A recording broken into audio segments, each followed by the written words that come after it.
This podcast is brought to you by the friendly people at Crembo Baked Goods, the San Francisco Bay Area's newest parve non-dairy kosher bakery, proudly serving cookies, loaf cakes, and the best gluten-free challah I've ever had, and much more. Ask about their challah delivery service to schools, organizations, and corporations in the Bay Area. Email them at orders@crembobakedgoods.com for more info, or simply go to Crembo, that's Krembo, bakedgoods.com. Welcome, everyone, to the Holy Sparks podcast. Saul K here, super excited and grateful for yet another incredible guest, and I'm so honored to have this man on the podcast this evening. And without further ado, let me introduce and edify the man properly. Nissim Black is an American Israeli rapper, singer, and influencer who has taken the world by storm. Growing up in the inner city of Seattle, Nissim Black saw firsthand the struggles and challenges that many people face on a daily basis. But he didn't let that define him. Instead, he embraced his passion for music and used it as a vehicle to spread positivity and increase awareness of God through mainstream mediums. With a musical style that ranges from rap to pop to world music, Nissim Black's unique sound has captured the hearts and minds of fans all around the world. On his YouTube channel alone, he's garnered more than 26 million views worldwide. Nissim is bringing his unique perspective to a wider audience than ever before. Nissim, Baruch haba, welcome to the Holy Sparks podcast. Thank you so much for having me, holy brother. So nice to be here with Very you. much. So, I know it's late where you are, but I appreciate your time. And I want to start out a little bit with some background. You can tell our audience, what was it like growing up for you in Seattle? And I know there's a really interesting story about your birth and your name. So, what is interesting, so I grew up in Seattle, inner city kid, seeing the typical things that most people would expect in a black inner city neighborhood, seeing a lot of gun violence and drug abuse, drug use. And I grew up that way. Now, what's interesting is both my parents were both rappers. So my mother and my father both were part of the first pioneering hip hop groups in Seattle. So usually I tell people, I didn't just decide to start rapping later on in my years. I was born into this. What's also interesting is that both my parents both had a time in their life where they were heavy drug dealers as well. And I always say, like any good Jewish boy, I joined the family business very early on. At 9 years old, I was already, smoking pot, and I was running with a street gang. By the time I was 12 years old, getting kicked out of school and just hanging with all the wrong people. I witnessed a lot of this growing up. By the time I was 13, at that time I had already been expelled from the Seattle school district. I got very, very much more so, I would say, interested in my music and started doing it professionally from the age of 13 years old already. So that was the beginning rough patches, but just growing up in that typical inner city lifestyle and becoming a product of your environment, not necessarily wanting to, but realizing that the only way to really survive that world is to sort of adapt and become a part of what you see. I hear that. So now you said you started rapping professionally at 13. Yeah, at 13 years old, there was a producer by the name of Vitamin D who became like I guess today I would call him, I would refer to it as a Rebbe. He became sort of like my music Rebbe. He took me in, was my Mr. Miyagi, whatever, and really taught me the ropes. He was like a big brother to me, who taught me everything from how to arrange music and how to. I mean, he literally taught me from the beginning on how to put music in the same key, how to produce tracks, how to engineer, how to record. I credit him with really teaching me the foundations of most of the tools I'm using today to be able to create music. And being around him in his circle and his group of friends, and Jake One, who became a mega producer, Bean One, I sort of had it made to some degree to have such great producers and talents in my life at that time. So I ate it up. 13 years old, recorded my first two songs with Vitamin D. Then I recorded with my uncle, RC, who's a producer also, that same year. And I was off to the races.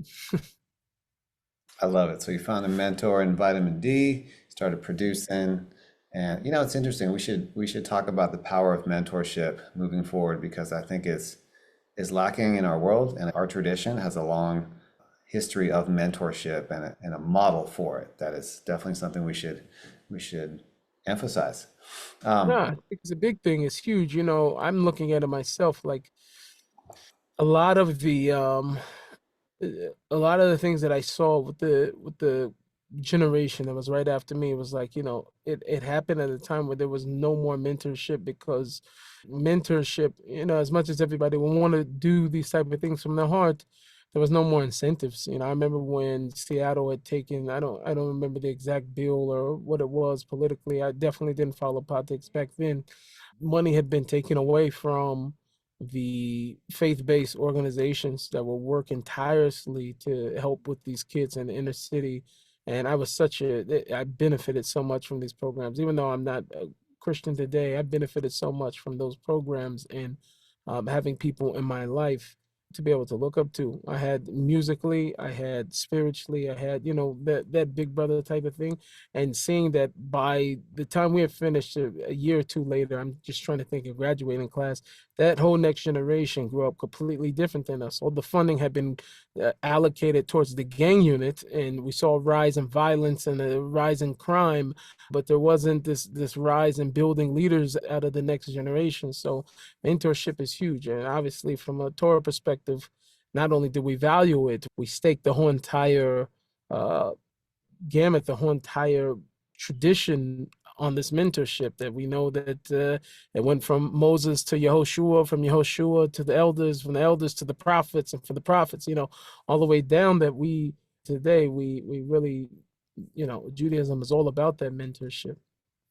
I love it. Yeah, I remember actually my first music teaching job was at the Alameda Boys and Girls Club, and it was totally after school youth mentoring, and people Mhm. came in there from all walks of life, and it was so powerful to see these kids flourish. And now I'm here at a Jewish summer camp doing the same thing, basically. Right. Right. So tell me a little bit your transition. I want you to talk about your name because I know you were born. I don't know if people called you DJ, but I know that you Mhm. have a different name when you're born. And talk about choosing the name Nissim, which of course means miracles. Okay, so I'll try to compress a lot of what to say, but obviously went on a crazy journey in my life. So I was introduced to religion first at the age of 8 or 9. My grandfather came to live with us. I don't remember the exact years. I'm usually good with dates because I based them off of like major events that happened to my life. So I knew it was either 8 or 9 because I knew Tupac was killed somewhere around that time. Biggie the next year. I always try to allocate things off of whatever was popular in my life at that time. So my grandfather came to live with us, and he taught me Islam. He was a Sunni Muslim. So that was my introduction to religion. My grandfather unfortunately went to prison where he was for the rest of his life. And so from then on, after that, I would have said I was a Muslim, but it wasn't until I had that mentorship and I had people in my life that I was with every day, which happened to have been a Christian organization that later on I converted to Christianity, maybe around 14 years old, which was timely as I was going into high school. I really, I really still credit that time in my life as being one of those very pivotal moments of where I needed something drastic to happen in my life to shake me up before I started that next phase of becoming an official teenager, and it really was powerful, and I still have a big card to toe for the people who were in my life at that time. So I ended up going through there to this Union Gospel Mission, and I got very, very involved there. Have my typical ups and downs as a teenager, playing football and doing everything. Started to really take the music seriously. I was offered a major contract if I would, basically sell out my religious values at the time and to become a gangster rapper. I went with that and found myself later on in a conflict with another artist that put me in a kill or be killed situation. And this was a year after losing my mother to an overdose. So I had a whole bunch of mess at that point in my life of really just like, where am I going? So my natural thing was after escaping that situation was to become even a stronger Christian, which is what I did. And in the midst of that, it made me dig deeper. I started to dig deeper into the Torah, into the Bible. I was starting the Old Testament. I knew it at the time, and really, really started to focus more so on eschatology, end time study, and I started to see that it was no coincidence that the whole entire, you know, all the prophets and all of the eschatological scriptures were based and surrounded around the Jewish people. Eschatology meaning end time study. It's a fancy word, scholarly word for end time study, which a lot of Christians get into. A lot of them end up converting to Judaism. So what happens is that when you look at that the whole entire center and focus of God's whole entire eye is based upon the Jewish people, the exiles of the Jewish people, and the return ultimately of the Jewish people to Israel. And seeing that sparked a different fire. I mean, it was one of the many things, but probably the leading thing. And I went on this journey. Me and my wife were high school sweethearts, so we went through this whole entire journey together. Her sister was married to my best friend, who was my best friend from kindergarten. And so we all went on this journey together. We converted, had a double wedding, everything. But prior to the conversion, we had to have Jewish names that we were known by if we were to have them written on our ketubah. Now, there's nothing that I don't think technically forces you to take this name. I think, pi halacha, you can have John, Peter, Kevin, whatever you want written on the ketubah. But in order for you to have your Jewish name, which all of us want to get rid of our old names, right? I just seen my brother-in-law sent me something. I can't remember. I don't know if it was a midrash rabbah from one of the midrashim that talked about how precious the prior name is to God, because it becomes like a korban for Hashem. It's like a korban to him, that when a ger is Magaya, when a convert converts, that once they leave the old name, that old name is very precious to God. He takes it as if as if it's an offering. So just a side note.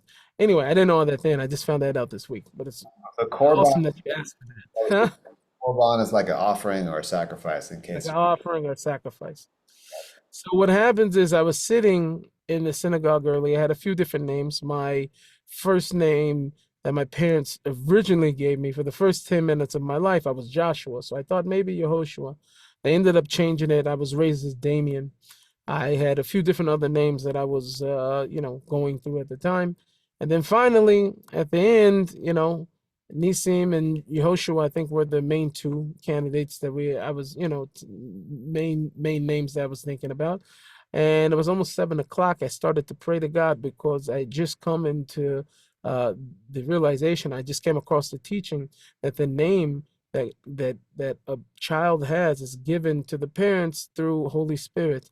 So my parents didn't name me through Holy Spirit. Everybody's fighting about who changed my name in the hospital in the first place. It was for sure no Holy Spirit. So I'm over there sitting inside the synagogue early. It's going to be, mincha, the midday prayers, whatever. I look up at the clock and I see it's almost 7. So everybody's running in. And I have this name Nissim in my head and Yehoshua. And I grab a Siddur, a prayer book from the back, and I look on it and it says Nissim. It belonged to another guy, Nissim Azos, who also prayed there. But this was out of all of his books and that he had that had Nissim, it was Nissim Azos, but this was the only one that said just Nissim. So I took that as a sign from above, and I ran with the name. That's beautiful. That is beautiful. And Nisim, in case you didn't catch it, means miracle, right? Yeah, Nissim means miracles. Yeah. Now, is your middle name Baruch? My middle name is Baruch. Baruch was just another name that was floating that I really, really liked and I was really holding on to. I didn't have such a heebie-jeebie story with that, but Baruch was something that I wanted to actualize, which that my life should be blessed, which means blessed. I love it. Well, we have that in common. How cool is that? Okay, Oh, nice. so thank you for compressing all that. There's so much to unpack there, but I want to definitely move the story forward a little bit. So, at one point after you said you had a double wedding with your best friend. Did you guys make Aliyah shortly thereafter, or had you already done that? So we stayed in the community for about 2 years, I think maybe 2.5 years or something like that before we made Aliyah. But I always had the intent. My brother-in-law is my best friend, always had the intent. My sister-in-law came into that intent, and my wife was not intending on any any level. It took a lot of prayer and not pushing in order for her to be able to come to it herself. And It was amazing, but at some point we all realized that, you know what, we need to do this for ourselves. We need to do it for the children, to be able to. It's one thing to be a convert, right? To be somebody who comes from the outside to that joins into something, but there's another thing to be completely one that engulfs and is immersed. And I felt like, and I think we all felt like individually, that in order for us to be truly immersed, that it was only natural to be here in Israel, in the land of Judaism, technically. And another thing I will also say about that is because I think we're heavily encouraged by the fact that there were Ethiopian Jews also here. Because I was in Seattle, I'll be very, very honest, I did not encounter a lot of like racism or anything like that. Every once in a while I hear something. I went back to the East Coast. East Coast is a little rough, but apart from that, in Seattle, I didn't experience any of that. However, one of the fears that I did have is that I didn't want that when my kids would identify with the predominant like black community around, that they would look, I was very close to Rainier Avenue, which was a very, very busy street for a lot of trafficking and drug. I grew up over there, so I knew it was there, but it was right outside our gates.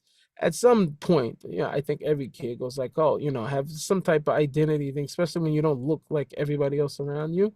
And I didn't want that to be their terms. I wanted them to be able to identify with other Jews of color if you felt like, wow, I'm a different color. But and I feel like being in Israel, where it was common to see many different shades, many more different shades of Jews, that I would be able to raise children uh, that were conscious and very, very, I don't know what the word would be, but very, happy in their own skin. Nachon. Yeah, it's so interesting. There's such a one of the many misconceptions about Israel is like this white place, and it's last numbers I heard was only 31% of people even identify as being from Ashkenazic roots. Yeah, no, I think it's, yeah, I mean, last I knew it was 30%, but the truth is, it's like anybody who really lives here, I mean, they really know. I mean, even the point of like, I've noticed some of the things that go on TV, not all the time, but a lot of the colored things, especially it's been going on since the conflict of the war, has been really bothersome because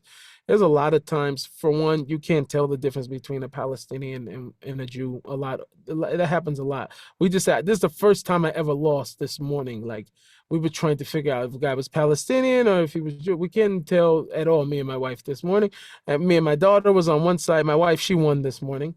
But the truth is, we don't know. We play this game all the time. How will we ever know? We would never know a lot of times. So it's just interesting the way that it's spun a lot of times in the media, and that you have the white Jews beating up on the dark Palestinians, and the whole everything of how things get how racially divide people on things. And when you're right, 70%, 69% of Israel, the overwhelming majority of the Jews here come from Mizrahi countries, come from the Middle East, who were technically ethnic cleansed out of those countries in the Middle East, ended up here in Israel because they couldn't get a visa to be able to go to America, right? So that's where the real truth lies. And so it is many different shades over here during the time of Birchas Kohanim, where the Kohanim, the priests, go up to give the blessing to the congregation.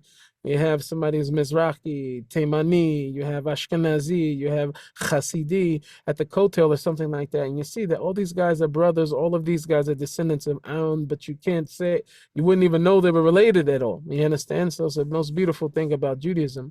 And that may be typical in other religions, like in Islam, you'll find cross-cultural people when you'll see in Christianity. But the difference about by the Yidden is that it's Amachad, you know what I'm saying? We're one people, and many people come in many different shades, but at the end, we all had the same grandparents.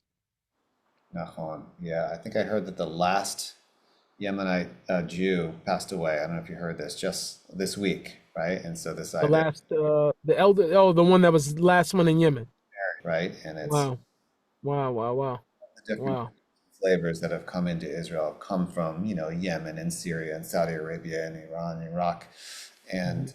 it's a beautiful thing, actually. And so, Right. circling back to your point, so you feel like your kids feel just more comfortable in who they are because of the inherent diversity that's there. Right.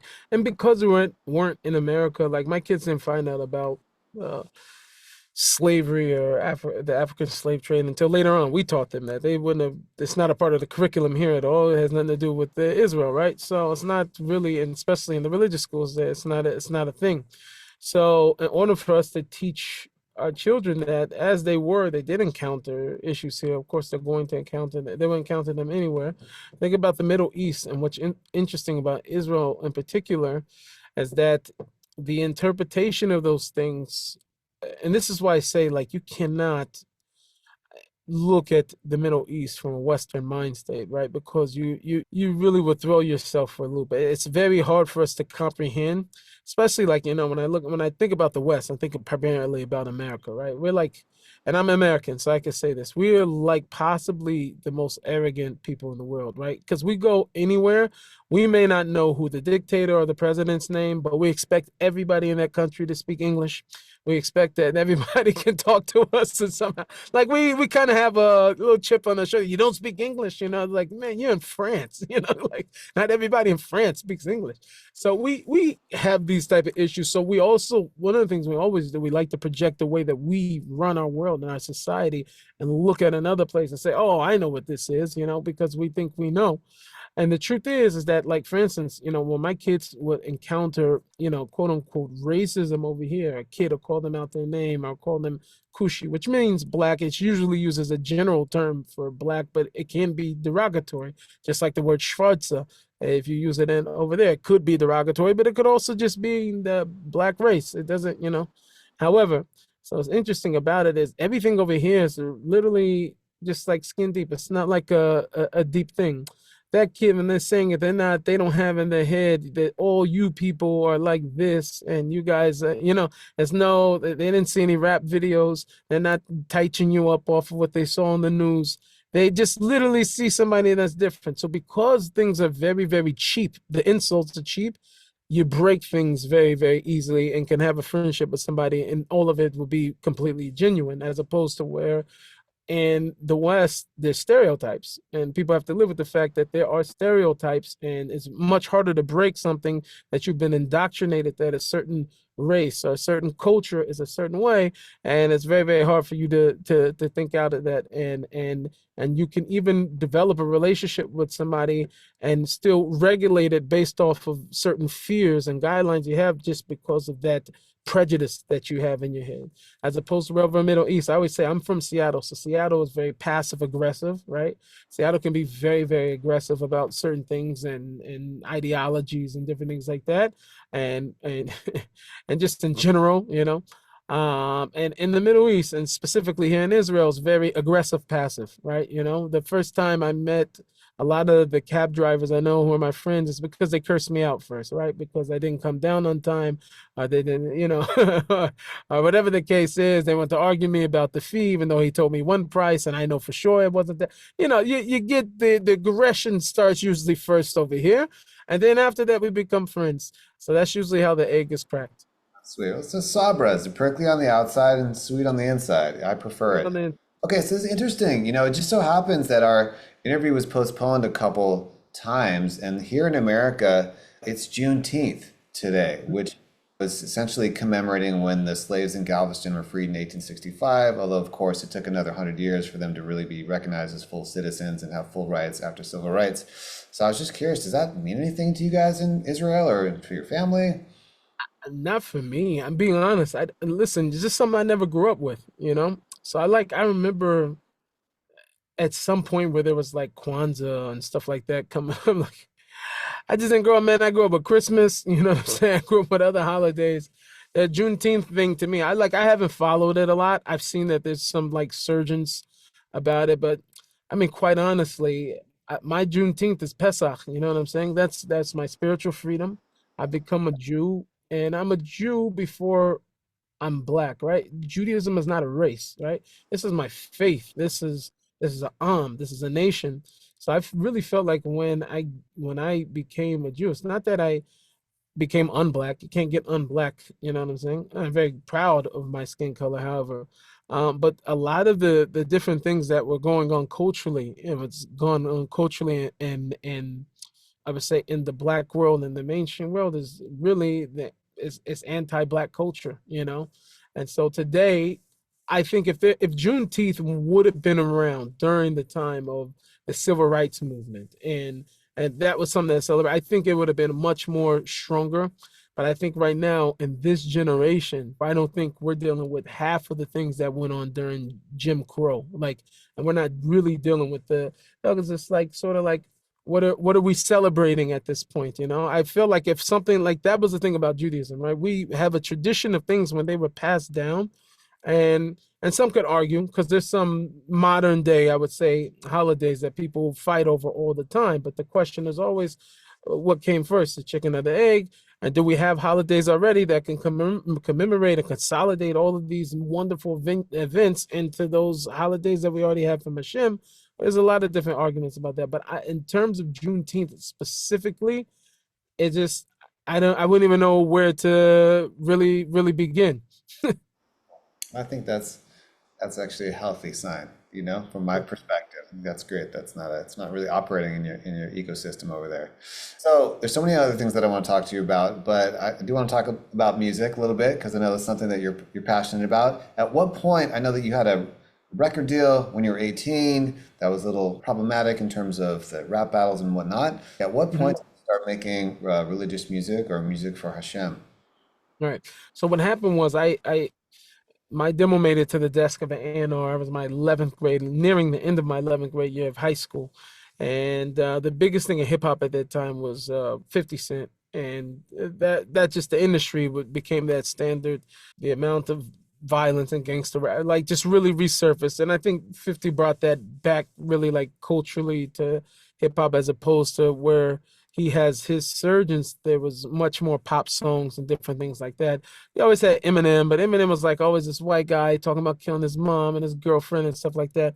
And as lyrically great as he was, it's just like the majority of the black population definitely couldn't identify with him. We just thought he could rap really well, right?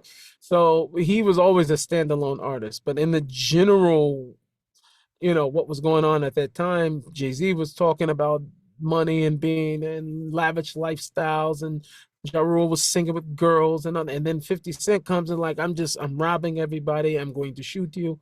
I'm going to, and that just became the industry standard again. For whatever reason, gory music and gangster music starts to sell. So anyway, there was a request from them. I was very, strong Christian. I must have not been that strong because the moment they offered me a contract, I started making the music they asked me to make. But I was offered the contract. I never even signed. What was very interesting how our whole entire event worked out because I was really sending in tracks that they wanted to hear me on and stuff like that. And I started to progress, and there were more people who caught wind of me. I ended up losing my mother during this time of an overdose, which was very tough for me. And then after that, I shortly after went to New York, and I had, much more material. Everything was much more emotional, and tried to get more record labels involved. Everything then panned out the way that I wanted. I came back, but I had this harder persona from all of this exercise. I mean, and I have all the guys with me. I have all the everything that looks that way, but inside I'm really confused about who I am. I was already dating my wife because we're high school sweethearts. And with her, I was one guy. I was one guy, and when I was with the other guys, I was a different guy. So I was very confused about who I was. Long story short, as I start to go independent, I start to have much more success. And there was another rapper who made a diss track about me. And a friend of mine went up afterwards, after we went and got in this fight. I got into a fight with him physically. A friend of mine went afterwards and tried to kill him, and they thought that I sent somebody to kill them. So it was either, I kill them, they kill me, or they kill me, or I kill them. So, and it became a kill or be killed situation, which was very tough. I mean, that next year, and it was a crazy time when it happened because, me and him were eventually able to talk about this. I did a lot of praying and a lot of soul searching, and I always to today I know it's a miracle that the guy called me direct. It wasn't like he called through a friend or something like that. He somehow got my number, called me direct. Don't really think it was his nature of thing to type of like to do that type of thing. I don't know him that well, but it wouldn't have been my nature also, right? I didn't call, he called me, right? So even though I was nervous and didn't want to experience that type of violence or serious situation in my life at the time. However, after we talked, we put everything behind us, and we moved on. And once I knew I had a new lease on life, I really realized that my life was saved. That was a miracle that we were able to talk about it. How do I know? I lost about 8 friends the next year. The gun violence had went up crazy. My sister, who was 13, she was shot. Her friend was killed. He was next to her. He was 15 years old. I knew the shooter. And most of these cases, I knew who the shooter was. There were, in most cases, the other guys that were killed by other childhood friends, mistakes. This one thought he shot him. It was a complete state of what we call ebuvia, like complete confusion and confoundedness. Nobody knew who was who in the streets. So that moment for me happened right at that nick of time. Like really was a very, very powerful time for me. So I later on went on to grow from that spiritually, which eventually led me into Judaism, which eventually led me to ultimately say, I'm done with rap. I was done with music. I didn't want to continue in it anymore because I was growing so much spiritually. And I didn't see a world in which the two would mesh together. After a while, a lot of encouragement. I had a crazy miracles story of a microphone working after I gave God a test, you know. It's a long sipur, long story, but in the end, I returned back to music years later, and one of my biggest hit, you know, from that time period, which was maybe a year after I returned to music, was the Shem Melech song I did with Gad Elbaz, which became a instant hit, which really made me know for sure that it was the right thing to do to return to music. Okay, so the just recapping the timeline. So you were like a junior in high school, 17 maybe, 16, 17 when that Yeah, happened. yeah. And Hmm. took a break. Miraculously, this man called you. You worked, made a little tikkun, a healing, and then what? 5 years later, you came back to music with that first 5, 6 years. Yeah, probably. It was like, 2009 is when I officially stopped. So I think it was like a 3.5 years or something like that. Because I didn't really come back until 2013. I started recording a little bit in 2012. But I was so nervous. I was so nervous to go back to music.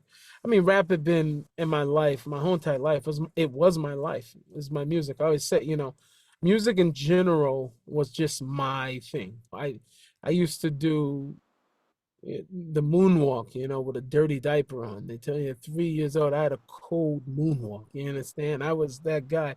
And then I joke, but the truth is, from the age of 7 to 8, those years, I was convinced I was Michael Jackson by that time. And I always say it's a good thing I wasn't hanging around Michael Jackson at 7 or 8. But whatever the case is, Baruch Hashem, the truth is that I was a music fan. I loved music. And so the biggest thing for me, you talk about a sacrifice, the name being a sacrifice to God, but to give that up. But I was so compelled and so moved by the relationship that I was building with Hashem at that time that I didn't want anything that seemed like it was even competing with the love I was having with God. It went to the back. It went to the back, or I got rid of it completely. And I watched everything get completely consumed when I stopped watching TV, when I sold my Xbox. I sold everything because I felt that everything was getting in that way of that sweetness and that light that I was coming into. It literally was an electrifying time for me. And I spent a lot of days fasting and praying. I would go 3 days in a row, fasting and praying. You'd have to realize, because I didn't know which direction I was going to go at one point. I had a, after talking with this guy, like I became, obviously the first thing was a religious Christian again.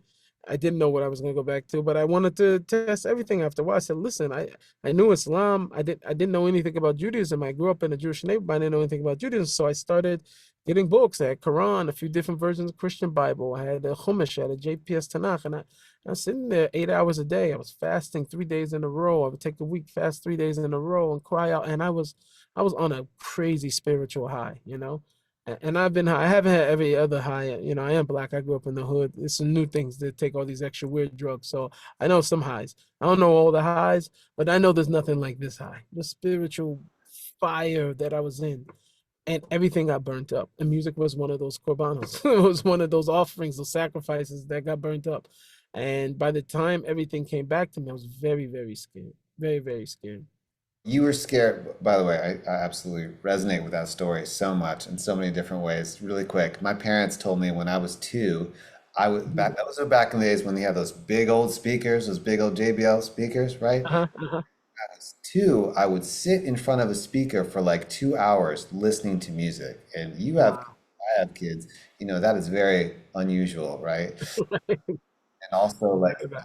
Torah and Judaism and having things burn up, right? And like just really getting to the point where you just say, God, you know what? Take me, do with me as you will, right? I'm giving Hmm. my life to you. Whatever you think I should hold on to, I will. Whatever you think I should let go of, I will. Just show me where I can be of most service. And Right, it's scary to do that because you don't know what's going to be left, right? right, I mean, I right. was a jazz musician for 7 years, 6 nights a week in clubs and etc. I let go of all kinds of stuff, right? And I'm sure you did as well.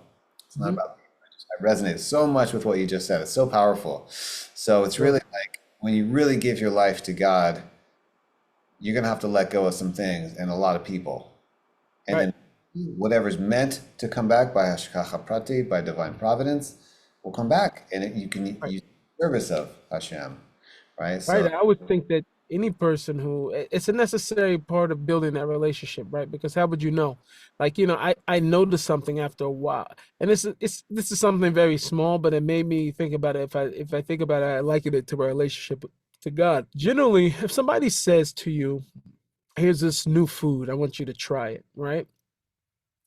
If you take it and you put it towards your mouth, and first thing you do, some people they look at it, they examine it, they smell it. I mean, if you're a religious Jew, for sure you're gonna check to see what the hechsher is, of course, and see if it has if it's kosher. Okay, kosher aside, this is something kosher. You got it from the gourmet, the glot super kosher. Okay, whatever. But you look at it, you investigate it, you smell it, you try to, you wiggle, you don't know what it is, and then you like take a little, like, like a little bit. You didn't really take, you just take a little, like enough to, like, or whatever. You can't make a decision of whether or not it's good like that. So when I tell people to taste something, I would say taste it with confidence, like you know it's good. Because then if it's not, your taste buds aren't gonna lie to you. You understand what I mean? But it's something that you have to go all in, bite the thing. I don't care if you smell and do all your precursors, but once you put it in your mouth, on your tongue, no diddy. But if you take it and you like really, digest some, then you're gonna know whether or not this food is good to me or this food is not good to me. And then you'll know. And I like to say the same thing about God. Like you have to be at that place of being able to be willing to surrender because you believe there's something that is powerful, right? And I'm talking about a person who obviously at that point realizes there's some, we say chashivu, some reality of some importance to that God relationship. But to go all in, then after that you'll really know. One of the biggest, scariest things, I see a lot of people have this issue, and I think you've had it, and I had it because you just mentioned that it's scary. It's scary to not know, like as things are, you're committing to something. It's like any relationship. You start a relationship with somebody, anybody who's ever had their heart broken before, whatever. It's a very hard thing to start making yourself vulnerable to somebody else, or rather to make yourself vulnerable to God. But a person will never really know what would be and what could have been unless you went all in, at some degree. And that means different things for different people, right? Doesn't mean that you become a chassid with a black hat. But I mean all in is just really turning the heart towards God, saying that, listen, like you said, I'm here, I'm of service, and I want to know which way to go. And I really think that that's one of the scariest things for most people at the beginning of their journey. absolutely. So powerful. So powerful. So one of the things I've heard you talk about, and this is kind of related a bit to just really crying out to God, is I think you have a connection with Rabbi Nachman and Breslauer. I'm not sure, actually, I don't Yeah, I'm really. a Breslov. I'm a wannabe Breslov chassid. We always say after Rebbe Nachman's first six students, everybody else is a wannabe. There's some really good wannabes, and then there's some stragglers in the back like us. Louder for the people in the back. So, one of the things in that tradition which I love is this idea of, Hitbodedut, going out into the field or wherever and just really calling out to God, crying out to God. So maybe talk a little bit about that practice for people that aren't familiar with that, and I think it would be really enlightening for them. Yeah, very, very important. So what's interesting about it is long before I ever knew anything about Breslov, I was busy with this, as I just said in my story. Why? What does Reb Nachman really get all of this from? So Maimonides talks about in the law, I believe it's in the laws of prayer, which is he was the major scholar and probably I would say the authoritative text and for sure the foundation of the code of Jewish law is Maimonides. First one to codify Jewish law, he was amazing. However, he talks about in what happened before the men of the Great Assembly, who founded a lot of what we have today, our foundational prayers, for instance, or the liturgy that we have today, who did it out of fear that people would will lose prayer, will lose that important component of our relationship with God, so they can pose these special prayers. However, he said that the way that it was, the real prayer from the Torah, Midoraita, we would say that which comes from the Torah, was that a person will cry out to God from their heart and speak to Him from the essence of their soul. This is what they would do, and interestingly enough, as much as it's not talked about, as much as it doesn't appear to be overwhelmingly practiced in Judaism outside of Breslov circles and a few others, right? However, this is all throughout the Tanakh, all throughout the Jewish canon. Everybody stops and says Abraham stopped and he invoked the name of God, and he stopped, he invoked the name, and says the same thing about Isaac. He was Lasuach Basade, he was speaking out in the field, talking to God. You had Yaakov Avinu having his encounter in Beit El. We sing one after, all the way to, if you go to the end, I mean, really the end of our story is right before that coming back of the building of the second temple, and we see by Ezra declaring a fast, and in 3 days they're crying out, praying to God. Nehemiah, when he gets the commission to go back from, I think it was Karish at the time, to go back and to rebuild Jerusalem, says he was walking around the temple courts praying. He was talking to God at that time before he went in to go talk to the king. So we sing all throughout Esther. We're praying. Everybody's fasting, praying. Like, this is what it is. King David, let's not even talk about it. So Rabbi Nachman realized and understood this, and it wasn't just him. He just spoke about it the most, but it wasn't just him.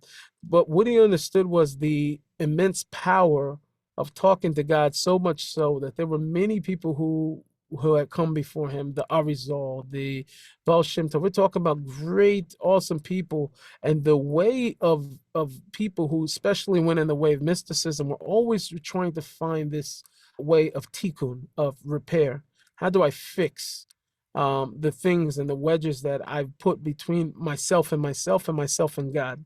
And how do I get back to that place of assurance and resting, and fix ultimately this relationship? And there were many different I don't even know how you say segufim in English.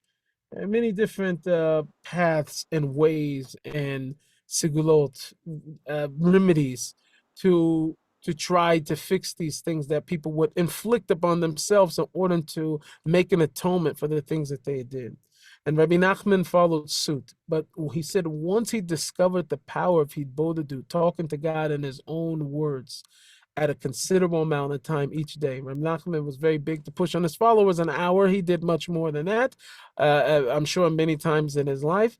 But he said that he would have never did any of the other remedies. He understood that this ancient practice of what our forefathers left us and taught us by the way of Tanakh and the prophets. We were told in the Mesilat Yesharim, the path of the just, by the Ramchal, Moshe Chaim Luzzatto, writes that this was the way that all of the prophets reached their level of precious, of purity, as they were able to reach these high levels. And the Talmud talks about Elisha the prophet reaching at such a high level only through this medium of prayer. And this is what we were handed from our forefathers all the way down through the prophets, all the way down to the great men of the assembly and all the people as we have them today. So it was a very, very important practice that this was the one-stop shop for everything a person needs in their life. You need more confidence, it comes from God. Building this relationship, talking to God constantly, this practice of Hitbodedut is next level. I can't say enough because I've seen so much in my life just completely be amazing just because of that. I love it. You know, there's a story that they says the Hasids would meditate for an hour and pray for an hour and then meditate for an hour, right? So Mhm. 9 hours a day. They're in prayer and Right, meditation. that's And then amazing. It's brought down them in second brachas, right? Amazing, right?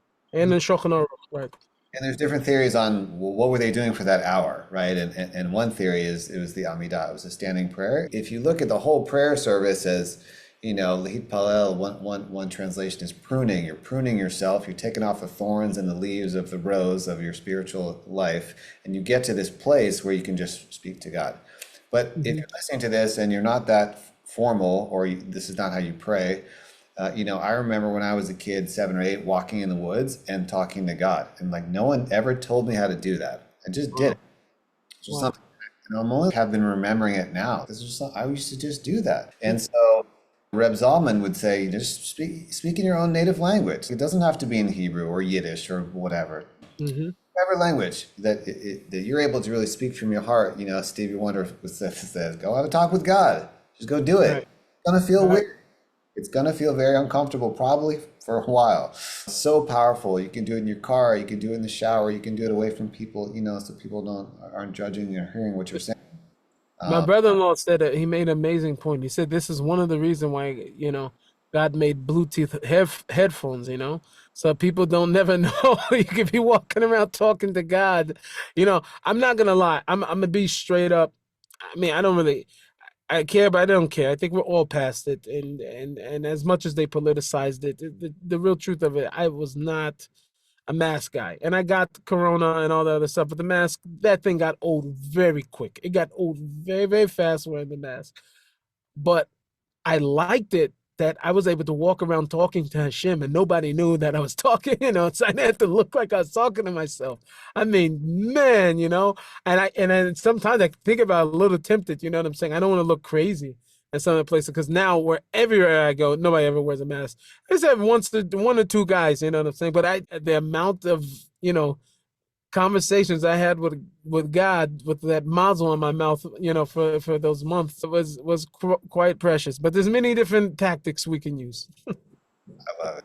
Powerful. I was talking to a group of teenagers the other day, and I said, "Look, if you can believe in Bluetooth and Wi-Fi, you can believe in Hashem."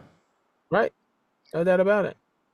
The truth is, we I that thing is so true because I tell you what, belief is everything is belief, right? I'm looking at the social political climate of where the world is right now. And not to go there, but to be honest, none of us really know. We just know if I watch this news station, I have this opinion, right? I have a certain, and it could be that just who I am as a person, I lean more towards this way of thinking. Another person, their natural natures, they lead towards a different type of way. So when they turn on the other news station, they hear something, and these are completely diametrically opposed, right? And every person has to make a choice on whether or not they believe the information that's coming to them because we don't know. We just were not there. We don't know what the person actually said. And with AI today, for sure, we don't know what's real and what's not. And we don't know how long it hasn't been real, right? So I'm just looking at that as an example. When we look at most of the things that are going on in the world, everything that a person knows and they say very matter of factly, evolution, everything, whatever the case is that we came from monkeys, that's a belief. I was never I've never found a bone. I don't know if the bones ever existed, but I'm believing the credibility of the person that says it or not, or I'm not believing the credibility of the person who gave over the information, right? I have to start investigating. Why would I believe such a person? What would be the motive? Who gets paid? We have to start thinking about a lot of these different things as we start to say that I know this as a matter of fact, or I know this as a matter of fact. Most people don't know. They don't even know the beginning of how to do the research of to check of a substance or whatever.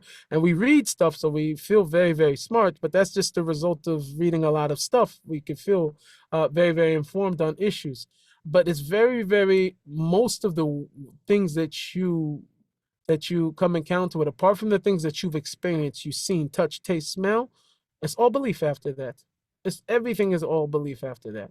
And theories are proven and disproven all the time as time is going on. So we don't really know if you can say that this is reliable. In this case is like that. A person with a proper Gemara cup right? They look at the Gemara and you'll look at a certain passage, right? And then one of the Tanaim will bring a brisa or whatever, or the Amar, he bring a brisa of what he heard, of what he remembered.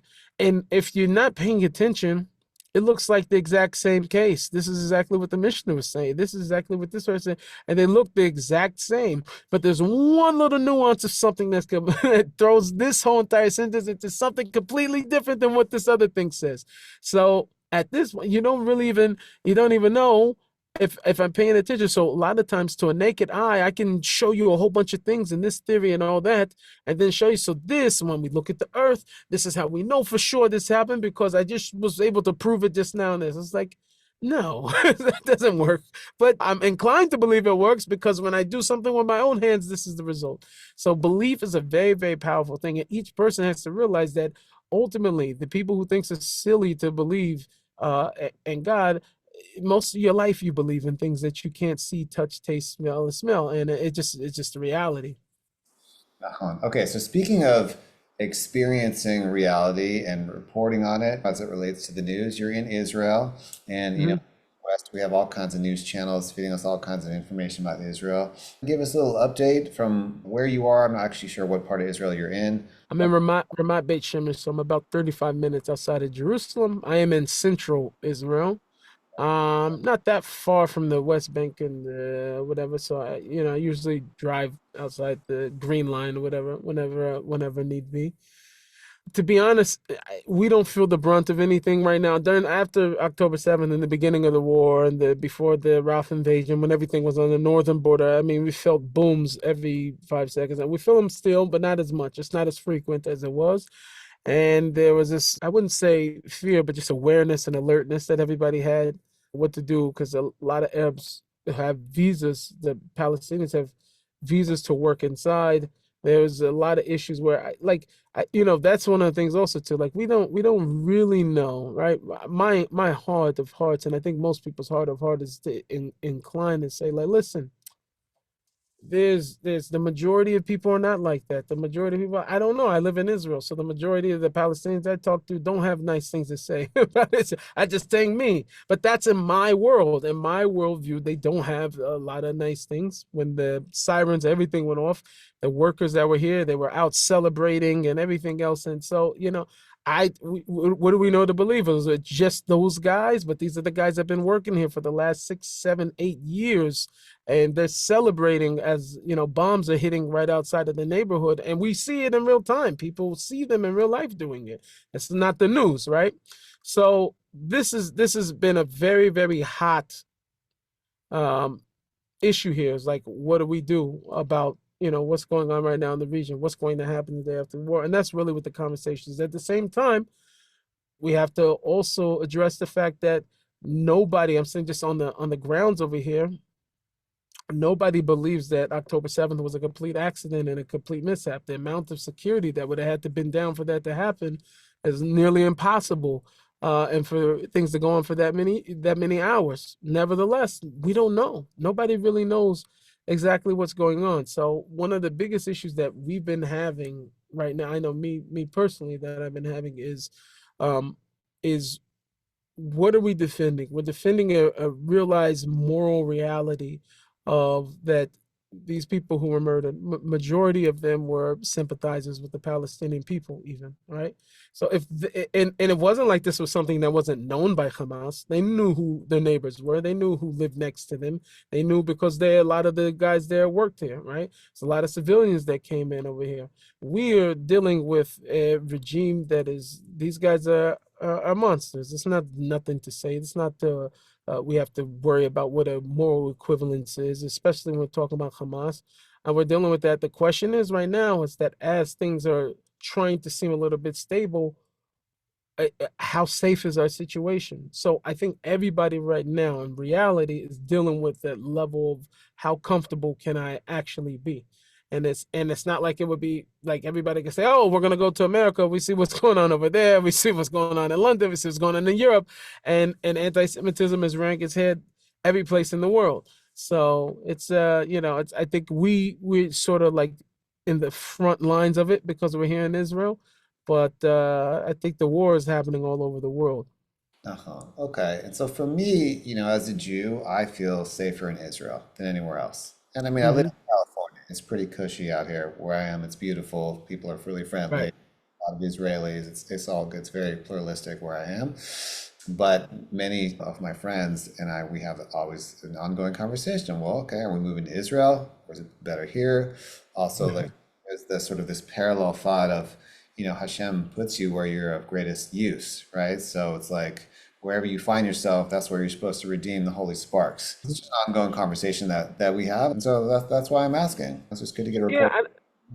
it's interesting because all we keep thinking about is all the people who keep buying. I mean, property is soaring over here because people keep buying and moving and are moving here. There's whole communities of people moving, and so yeah, maybe it's you have some going out there, those who are coming in, and because they're feeling the brunt of everything else that's going on outside the world, and feel very much so like you do, feel that this is the safest place for a Jew, and quite honestly, on many levels, it is. On many levels, it's the most dangerous place, and many levels, this is the safest place. I think ultimately, why I vote safe is because I'm a man of God, so I'm just looking at the world through the lens of Tanakh. We for sure fire have a future over here, and the Jews over here for sure have a future.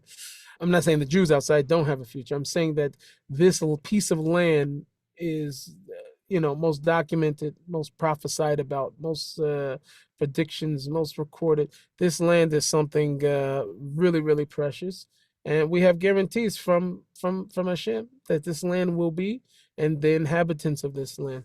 So I think that we have a safe bet, considering that the same God said that for the events that took place of forsaking him and forsaking the Torah could lead to you becoming small in number, that the land will become desolate. You'll be sent scattered amongst the nations. You become small and hated by those nations over there.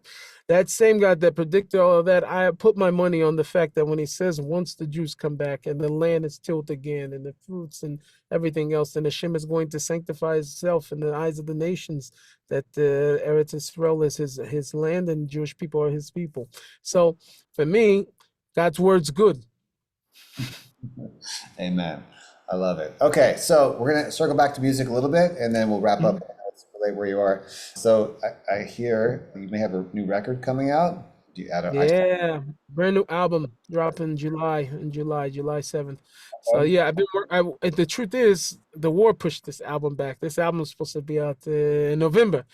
But unfortunately, after that Simchas Torah, that October 7th, it was very hard to even think about touching music or doing anything about it. So I really, I did more speaking and more, trying to go visit soldiers, visit people who are wounded, and it was time to do, not a time to put out music. Although I did get some people saying like, "This is what are you talking about? We need more music now more than ever." I think right now I had to get to a place where I was comfortable, and so now we're comfortable to release the album. Beautiful. Looking forward to it. Can you give us the title? You know, wait. Oh, the title of the album is Glory. It's Glory. It's Kavod. Hashem's Glory, really. But I just named it Glory because I felt like that was much more tasteful and all encompassing, just glory.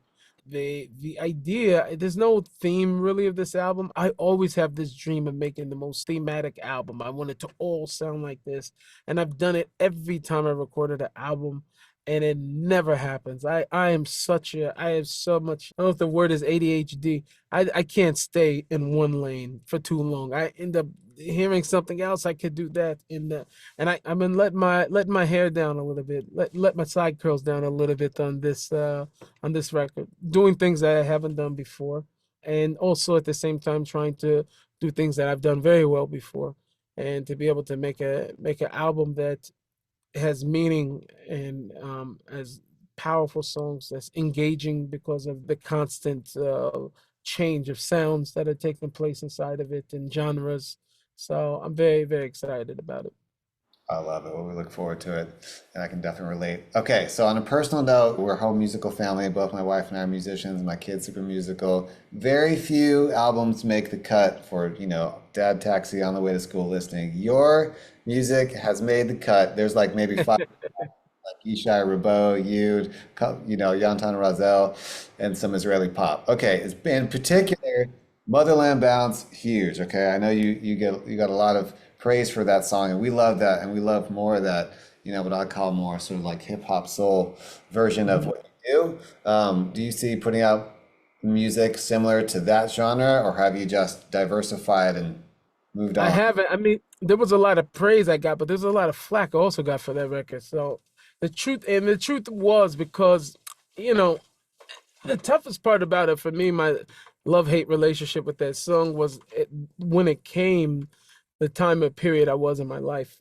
Um, Struggling a lot with that whole idea of identity. I wasn't really struggling with identity, I guess the way it was. I was sort of in this place of feeling based off of comments that were being made to me from within the Jewish community that because I rapped, I was not a devoted person to my Yiddishkeit because I was sort of looked like outside. This is the career, so I'm going to teach you. I'm going to interpretate who you are and be prejudiced ultimately towards you because of your career, because you're black. Like the whole thing goes together. Yeah, you didn't really change. And then I was getting a lot from the black community, like I was a sellout, like you became, oh, you're Jewish, you're European. I dress like this European guy now whenever they see me, whatever. So it was sort of like, this sort of like Motherland Bounce came from I don't know if it was the best place because I was like, I'm black, I'm Jewish, I'm proud. Like that was really the motive behind that song. And sometimes in those places of pain, sometimes your best records come out from it. Um, and doesn't always make you feel happy because you feel like I should have handled that one differently. You know what I'm saying? Sometimes for me, I honestly it was really outside of the bounds of the music that I was making up until then. And so because of that, I was a little worried just because it wasn't that sound. And I'm like I said, I'm big Miss Bodis. So I'm always checking myself and trying to feel like, is this coming from the right place? I had a record deal at the time with a company and we had, big distributor and I was like ready to like you know, go in and keep it kosher on this level. But I almost felt like I was being tempted, like I was when I was that young kid, to sort of like be in this lane to where long term I'm not going to be comfortable here. I won't be comfortable here because it's not the essence of who I've become. So it was very, very tough for me to ride that out. And and just the technical things that I had to deal with was like I'm a Orthodox religious. I can't have half naked women dancing in the videos. I just can't. I don't respect that, regardless if I'm Jewish or not. It's like that's I think is degrading to women. However, the other thing was that I had to basically argue that point to not be in the label. There's people there that did not understand that I could not have that. It was obviously it wasn't a religious Jewish company I was dealing with there. And then like I showed up on the scene and I think one of our Harlem shots or whatever, I come out, this is all these African dancers. None of them had shirts on. They all like oiled up, baby oiled up, I'm just like, I can't do this, just like, this is not my, I'm an Orthodox Jew. I can't like, that was the next argument. Eventually we went back just to shoot that one scene over with guys with shirts on. But, it was a lot of flirting with going outside of my principles and my morals that I had to go through that went on even outside of the song that made it become somewhat of a source of pain for me more than it did to feel like I had this ultimate success.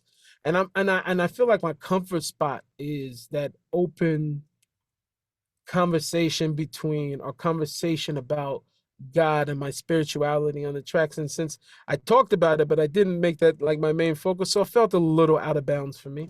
So I don't know if you'll get a Motherland Bounce out of that, but I'm just being honest with you. I appreciate the inner workings of that journey. It's a lot. It's a lot to Yeah, claim all parts of your identity and be authentic to who you are in the moment because it evolves. right, right, right. right? We're changing moment for moment. By the time your album comes out, you've moved on, you know? You are in real time.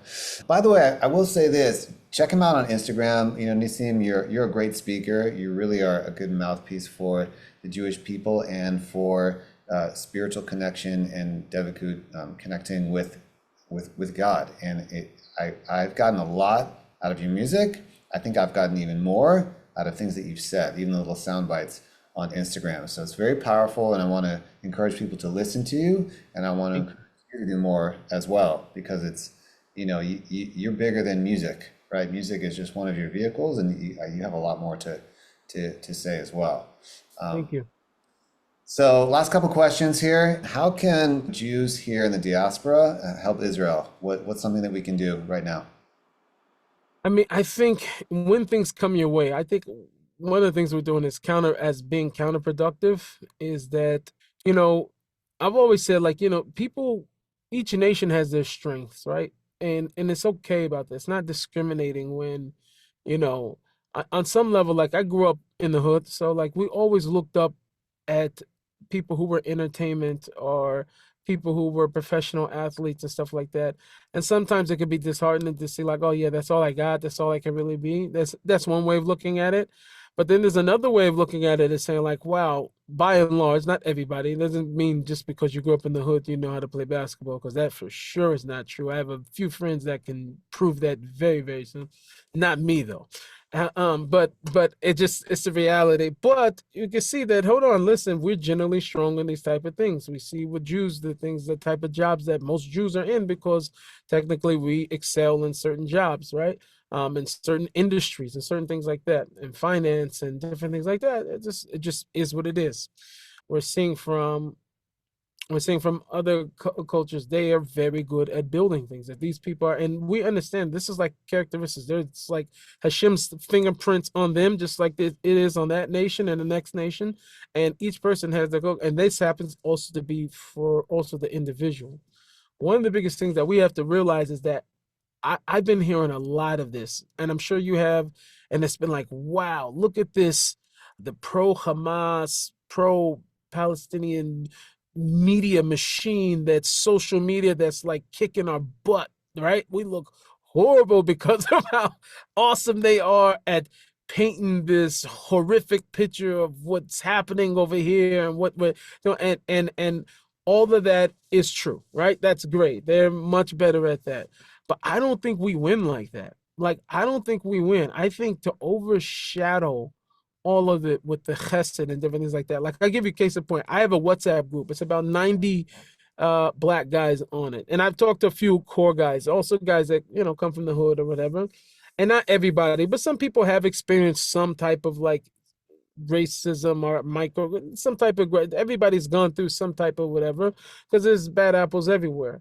But if you were to ask people and probing them, and we have to each other, whatever, most people would tell you they, on the flip side of anything negative, they never in their life have experienced chesed as they have as being a Jew. They never experienced people welcoming them and loving on them and doing for them as they have from the moment that they became a part of the Jewish nation. Never experienced it, right? So, okay, I can say for one, I never was called out of my, some kids or whatever, they'll call me out of my, because they see me, they don't mean anything, but I'm just being honest. They really, you're dark, so whatever. They tell somebody else, you come to Man Sharm and you wear a blue shirt, they're going to yell on you also because you wear a blue shirt. So the truth is that anything that I've experienced compared to the amount of love and acceptance I had, this is pre Nissim Black, the Jewish rapper superstar. This is pre any of that. It's overwhelming, the amount of love and chesed and what we do for one another. When we see it, you do something, we say, Mika Amcha Yisrael, who is like your people Israel. We do this extremely, extremely well.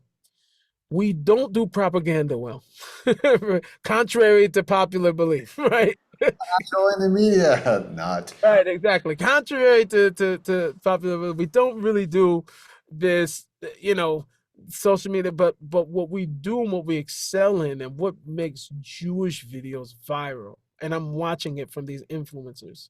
You have some tip for tat, but most of it is just like wow, look at that chesed that they did. Look at what the Jewish people did. Look at when Turkey, who hates us, and there's an earthquake, and the first people on the thing is the Israeli force that everybody forgets. They forget, right? But this is who we are. We are people who are full of light and love, and this is what the Jewish people are to me. This is like a very, very clear. So this is all we need to promote. We don't need to be busy with making some people. I'm not saying every person. They have to find out for each individual. But I think overall, we may not win the same way that they win. And that's one thing that we have to really really see, and I'm saying that for Jews in diaspora and in America and wherever in the West specifically, is that I think is doing more mitzvahs, doing more good and more good deeds. Let your light shine. That's really what it is. The frustration and everything that we feel from how much these things are, we know the most of the majority of these things are lies that's going out. But okay, whatever the case is, what you can't lie and what you can't fake is the amount of chesed and light and love that we're moving into the world with. And I think that that's really it. Doing acts of kindness, overdoing it, overshowing it, doing it more and more, pushing this on our social media, more and more acts of this is what we do. I love it. It reminds me of this quote that Albert Einstein got from the Alter Rebbe, Mhm. which is that you can't solve a problem from the same level of thinking that created it. So you literally have to jump over it. And so when I've asked other Hasidic Rebbeim, what is the response to anti-Semitism? And it's like, you don't respond to it directly. You do more mitzvahs, you do more acts of loving kindness, chesed, and you show the people who we are, which are the messengers of light, right? Right. That's what we do. That's interestingly, I interviewed Hillel Fold, who's very politically active, and he said Yeah, the yeah, same thing. He said the same yeah. thing at the very end. Well, He's like, we need to bring more light. right. It's so awesome to hear that. I have to be to be honest. When I hear something that sparked the idea, like on a very on a cheshbon, a a reflective level, anti-Semitism comes into the world, and let's not just talk about anti-Semitism. There's always a cause when there's negativity, right? The Gemara talks about there's no sorrow without sin. We never have something just bad happen when there's not something that we need to be reflecting on in the first place, right? So before October 7th happened, what a lot of people are saying is look at the division that we had in Israel. Look how much we were fighting each other and going at each other's necks and all that.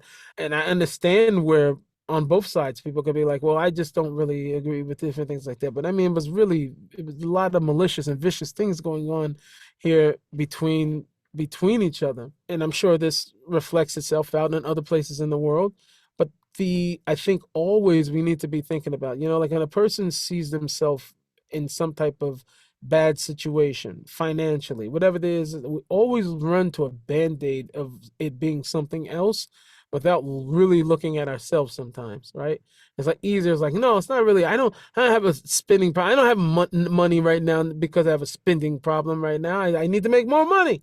This is the problem. I need to make more money. I'm not making money. This one stole from me. That one did this and whatever. Just like, no, no, hold on. Maybe you have some issues with the way that you're handling your money. Maybe you have some issues. And sometimes of course, we got issues. Every people, every nation has issues. And by us, because the Jewish people are called to be an Or Lagoyim, to be an Am Kadosh, to be a light to the nations, a holy nation to God, it's a bigger responsibility. Not because we're greater. The Bible's very clear. It's not because we're greater. He says, in fact, lahefik, the opposite, because you're not. Why will God show his might to the rest of the world? If Goliath kills David, it's not a story, right? It's only if David kills Goliath. So it has to be that from a nation of not, oh, they're the greatest thing to everything since sliced bread, have to be the opposite, because through that little tiny, puny, not the nation, comes the whole entire salvation of the world, comes the whole entire light of the world, and comes God's might and heroism through the whole entire world. So because when things are not right by us, we have to look at ourselves and say, hey, we have to make tshuva. How do we fix it? One of the best ways is doing acts of loving kindness. And that's what we're supposed to be doing anyway. And I honestly believe that is the repair. Oh man, beautiful. Well, I want to thank you so much for your time. And I think from my perspective, you might have just answered this, but there is one question that I always ask every guest on the Holy podcast. So before you go off for Erev Tov, Mhm. what does the Jewish world need now most and why? It's a very good question. It could go inside what I'm saying with the ideas of chesed and kindness. I think the biggest thing right now that we need, I would be almost like so silly not to say it. I think we need, I think we need to, we need amuna. We need faith. I think we're lacking in our faith. We don't have faith in ourselves. We don't have faith in what we're doing. I mean, because of everything that's going on in the world, we're losing our faith in ourselves. We're losing the faith in God. And let's just be honest, like when you look at the world today, if I ask most people, they probably wouldn't even know. Like, when was the Jewish people the world's superpower? Like, when did we have our chance? Like, there's always been this nation ruled, that nation ruled, and that. When the Jewish people were the nation, right? That everybody flocked up to Jerusalem to hear the wisdom of King Solomon, right? He was living in that time of just complete wealth and complete admiration for Jews, and so much so we didn't accept any converts during that time, right? Because it was like, okay, duh, you're gonna want to be Jewish, like the cream of the crop, right? And one of the things that we knew at that time was very characteristic, but also in the name of Shlomo, of King Solomon, was that his name meant Shalom, because there was peace, not only in Israel, but in the world at that time. There was a complete peace in the world. This is what a Jewish superpower looks like, right? Is that there's complete peace in the world. So there's a certain amount of lack of emuna, faith, that we have in ourselves, faith in our good deeds. And how many times have we heard, the good guy finishes last all the time or whatever. That's only when you catch the first half of the story. When you see the second half of the story as something different. How many guys went and was that popular person in high school, and all of a sudden, you know what I'm saying, they're working at a dry cleaners or something, nothing against dry cleaner. But you know what I'm saying, they're not. And the person who was a nothing, who couldn't get a girl, now he's married with kids, he's a business successful business, and the guy who was the jock or whatever, he would spend so much time jocking that he nothing ever came of him. So I'm just using this as an example. It's just, it's an example I saw recently. The tribe of Dan was the smallest tribe, and and Benjamin was even bigger. And then in the end, look, Benjamin becomes the smallest tribe. We can never doubt ourselves. We can never doubt what our role is and what our mission is to the world. And the tikkun olam is the tikkun of fixing that amuna. And more faith we have in ourselves, the more faith we have in Hashem, the more and more we're going to be able to fulfill our mission. That's my thoughts. That's what we need. More amuna.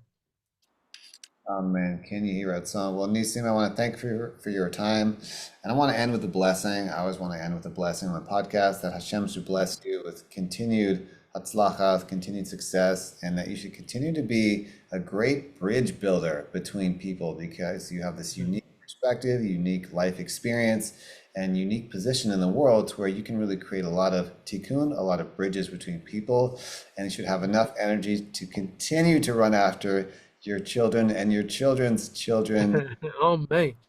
New album should be a great success as well. And thank you so much for your time. I appreciate everything you're bringing to our world, and we love you here in the K family. Thank you. Thank you so much.